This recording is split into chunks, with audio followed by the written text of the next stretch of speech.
Salut à tous. Bon, cette semaine on va se repasser ce que j'ai pu faire la semaine dernière et on va notamment se préoccuper de tout ce qui était semis sous couvert. Donc dans la vidéo je vais vous expliquer sur quoi je fais un semis sous couvert et comment je le pratique, ainsi que le roulage. Ensuite, dans la deuxième partie, on se retrouvera en bergerie pour faire un petit état des lieux des stocks au niveau tout ce qui est fourrage. Allez, on perd pas plus de temps, c'est parti.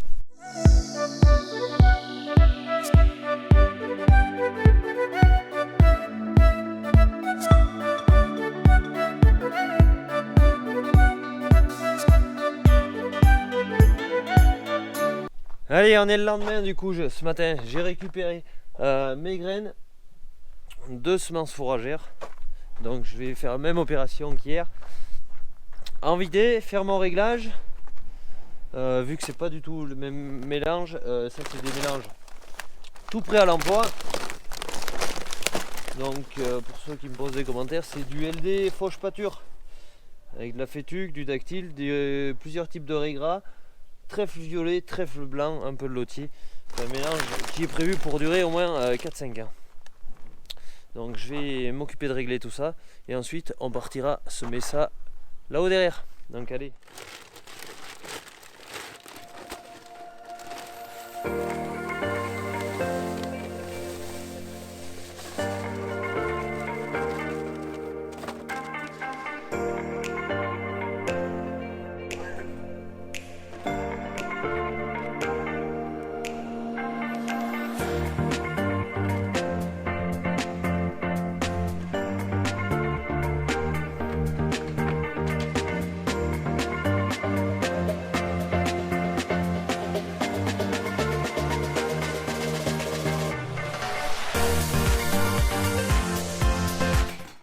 Voilà, je viens de faire mes 38 tours et demi, ce qui représente un 40e d'hectare.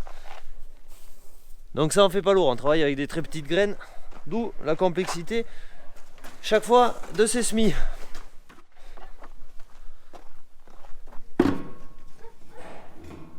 Hop là.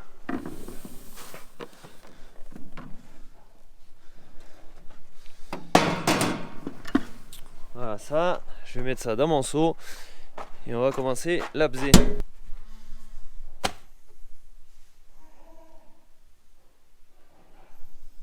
Allez, on est prêt. Bon, c'est un peu le chantier ici, mais bon, comme l'a dit notre président, on est en guerre.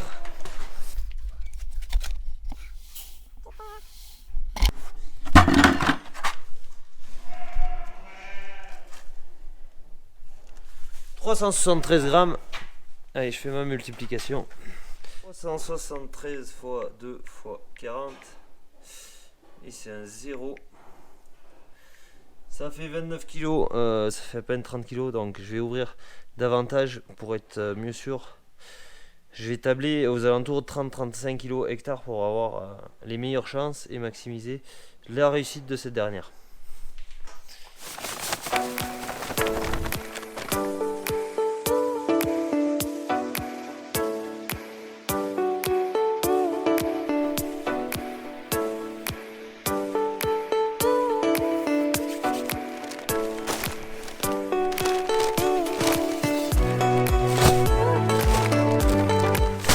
Allez, tout est chargé, semences et tout, j'ai calé le semoir à 35 kg hectare.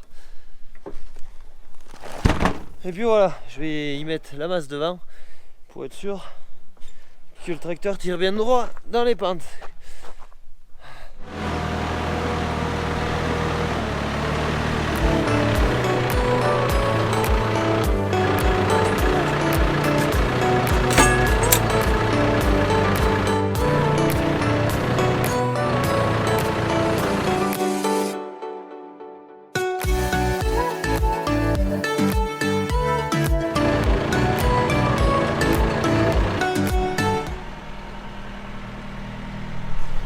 Donc voilà, je suis arrivé à la parcelle qui était une des friches. Et je vais tout simplement sur et dans la céréale y mettre des graines de prairie. Bon, ces graines, je vous l'avais déjà dit, normalement elles vont patienter, elles vont germer, elles vont pas prendre de la hauteur, du coup ce qui m'empêchera pas de moissonner la céréale à part s'il pleut tous les jours. Mais vu le contexte, je pense qu'il n'y a pas trop de soucis à se faire là-dessus. Donc je ne l'ai pas roulé ça encore, tout simplement pour que la terre soit un peu plus meuble et facile à positionner les graines. Donc là je viens d'avancer 2-3 mètres, donc je vais contrôler si ça me pose les graines pas trop profond et si ça fait du bon boulot. Je vais vérifier aussi la herse, qu'elle gratte ni trop ni pas assez, parce qu'il y a un peu du dénivelé, donc il va falloir que ça épouse assez bien le terrain pour que ça fasse du bon boulot. On voit que ça positionne les graines là dans le sillon. Pour moi ça les met bien de reste creux, donc je vais modifier la descente du Rotec. Je vais tout simplement monter ce qui va descendre le Rotec et ce qui va permettre d'enterrer beaucoup moins la graine. Mais au préalable je vais également dévisser les ressorts de pression des disques. Donc voilà, on peut voir le sol qui est quand même tout doux, tout frais. On va arriver à bien passer et comme vous le voyez,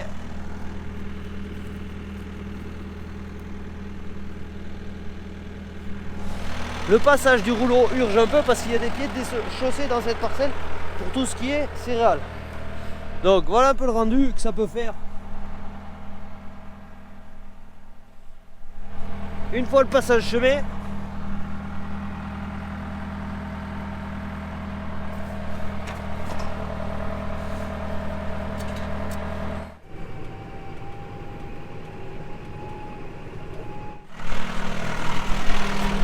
donc voilà, j'ai fait un aller-retour et j'ai modifié la position des Rotec parce que je trouvais que ça enterrait trop les graines. Donc on va y jeter un oeil.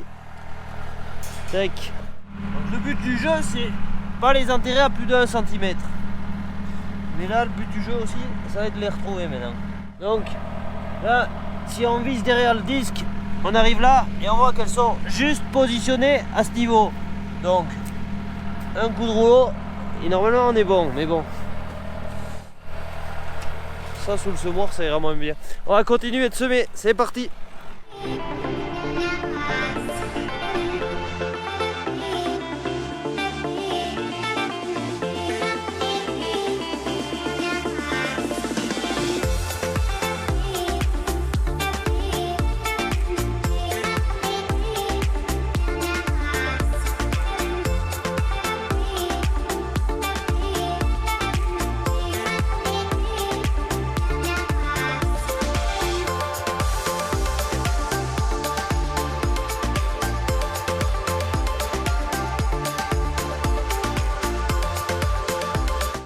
Donc vitesse d'avancement aujourd'hui, je vais un peu moins vite, je suis 5-6 km/h, pas plus, tout ça parce que je veux, c'est du terrain plus frais et je veux bien positionner la graine, donc je veux que ça prenne le temps de bien le faire comme il faut, parce que quand on a les disques qui dansent derrière, ça fait des fois du grand n'importe quoi. Hier c'était totalement différent, car le sol était vraiment plus dur, du coup il fallait que ça y tape un peu dessus.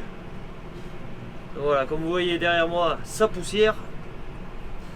La surface c'est sèche, il n'y a pas de souci, c'est les conditions qui vont idéalement bien pour semer, mais il ne nous faudra pas du temps comme ça pendant un mois, parce qu'il va y avoir des soucis après au niveau de la levée de la prairie. Mais bon, on est au printemps, normalement l'avantage du printemps c'est qu'il pleut toujours, entre guillemets, et on ne loupe pas nos semis de printemps. Maintenant, on n'est pas à l'abri d'une année exceptionnelle.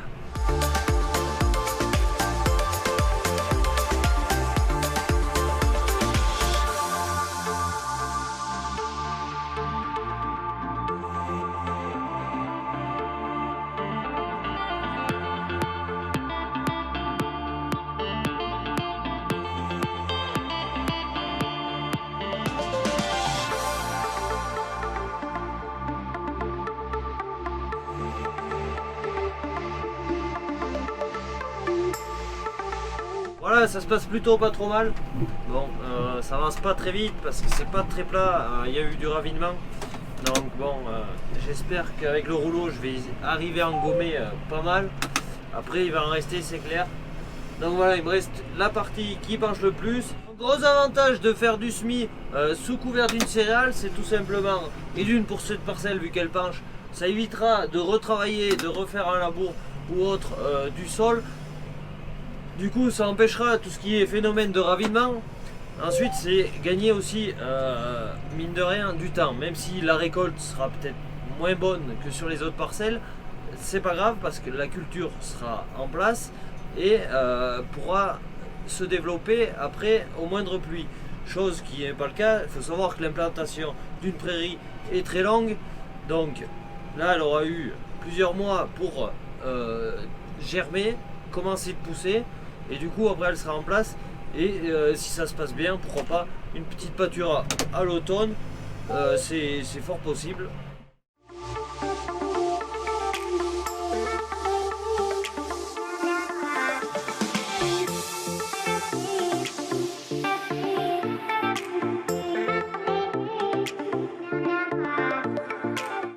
Voilà, je viens de terminer de semer. Bon, ça s'est pas trop mal passé, ça va capiter en semences. Donc on verra bien ce que ça va faire. Après, je risque d'avoir des questions pour tout ce qui est céréales, comment ça l'a choqué, parce que j'ai mis la herse un peu agressive quand même. Donc on voit que les pieds y sont. Bon, il y a quelques feuilles qui ont été coupées, mais c'est pas très grave parce que de toute façon elle va en refaire. Mais après, regardez, comme là, c'était un pied de céréales prêt à se déchausser et ça l'a pas déraciné ni rien quoi. On voit globalement aucun pied a été forcément déraciné. Bon, ça peut impressionner un peu comme ça de couper des feuilles, mais ça va très bien repartir, c'est tôt. On a eu fait des semis sous couvert avec une végétation beaucoup plus dense et ça avait marché quand même quoi. Que ce soit en céréales ou après pour la réussite de la prairie. Donc voilà, je vais m'occuper des bêtes qui commencent à se faire tard et je roulerai tout ça, je ramasserai les pierres demain. Allez, nous voilà le lendemain. Du coup, je suis allé récupérer le rouleau, j'ai mis le godet à l'avant pour ramasser quelques pierres. On va aller rouler tout ça, on se regarde tout ça en images.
Voilà, je viens de terminer la parcelle, comme vous avez pu voir, non sans poussière. Donc la surface est vraiment sèche, donc on verra la suite. De toute façon maintenant, on peut rien y faire. Donc je vais en profiter pour vider les pierres du godet, replier le rouleau et on va aller ramener ça. Donc voilà, les semis sous couvert sont faits depuis une semaine. Il faut savoir qu'il était annoncé de la pluie, mais on n'a rien eu.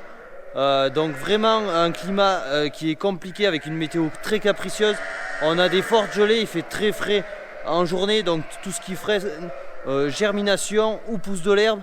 Voilà, bon, on est à la montagne, c'est normal, mais on est quand même très sec pour la saison. Donc ça me permet de faire le lien tout simplement avec les stocks restants. Tout ce qui est fourrage pour l'alimentation du bétail. Donc il faut savoir, toutes les brebis qui vont agneler courant avril, elles vont être mises à l'herbe début mai, donc il faut prévoir un gros mois de stock, et celles-là qui vont commencer de sortir, je l'espère, vers le 15 avril. il va falloir aussi faire la transition alimentaire avec du foin. Donc là on est dans le stockage, donc on peut voir qu'il reste quand même un petit peu de foin, mais ça avance vite, très vite. Et je pense que je vais finir propre, c'est-à-dire qu'il va quasiment plus rien rester de tout ce qui est foin.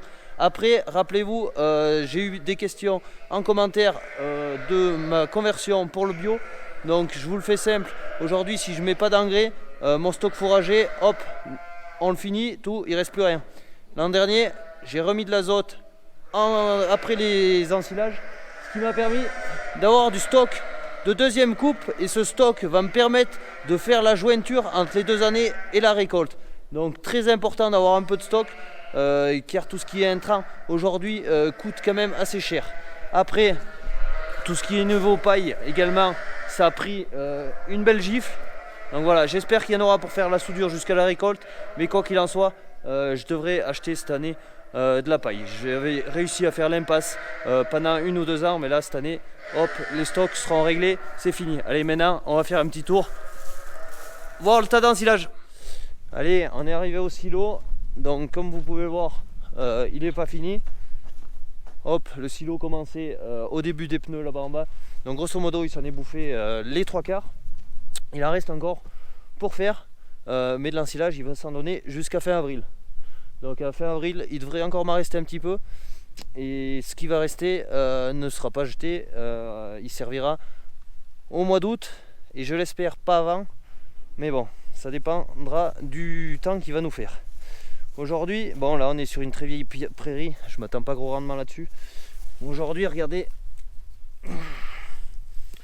La terre est sèche en surface. En dessous, elle est juste humide. Du fait du froid, ça végète, ça pousse pas. Et tac, j'ai mis l'engrais aussi la semaine dernière, et on voit qu'il a même pas fondu encore. Donc voilà, j'ai fait qu'un passage sur tout ce qui est prairie, mais bon, je vous l'expliquerai dans la vidéo de la semaine prochaine. Pourquoi j'ai fait qu'un passage, et aujourd'hui, vu le temps qu'il nous fait, je regrette pas du tout. Je préfère sécuriser, passer en plusieurs fois à petite dose et qu'il soit mieux utilisé. Donc voilà, l'ensilage aujourd'hui, hop, donc il est toujours aussi bon, même s'il est ouvert depuis le mois de novembre, il n'a pas chauffé, il s'est super bien conservé. Donc c'est un peu de bon ensilage. Maintenant, je sais pas ce qu'on va récolter cette année, comme je vous le disais, vu qu'il pleut pas et que ça commence vraiment à être inquiétant. Donc voilà, pour faire un peu le point surtout. Après, petit point conjoncture, donc aujourd'hui, sans vouloir faire une vidéo scénario désespoir, aujourd'hui gros souci de vente sur tout ce qu'on a fait, et c'est un peu dommage parce que quand on voit qu'on se donne la peine plus d'1 an avant à préparer, récupérer du fourrage, faire de la valeur alimentaire, avoir du lait sur les brebis à l'agnelage, limiter au maximum le taux de mortalité, et quand aujourd'hui on voit qu'on fait partir les agneaux, que ça couvre même pas le coût de production et qu'on gagne 0, donc des fois ça fait remettre en question, et on se dit on travaille beaucoup et pour rien en fait quoi, et ça se décide tout à la fin, quand ils sont prêts à vendre, et ben il n'y a pas le marché, il n'y a plus le marché, les gens ne mangent plus. Donc voilà, ça laisse assez pensif, et ça laisse un peu de tristesse, et ça fait cogiter un peu aussi pour la suite. Mais bon, dans l'agriculture on a cette chance qu'on est apte à essayer de rebondir, à trouver des nouvelles solutions.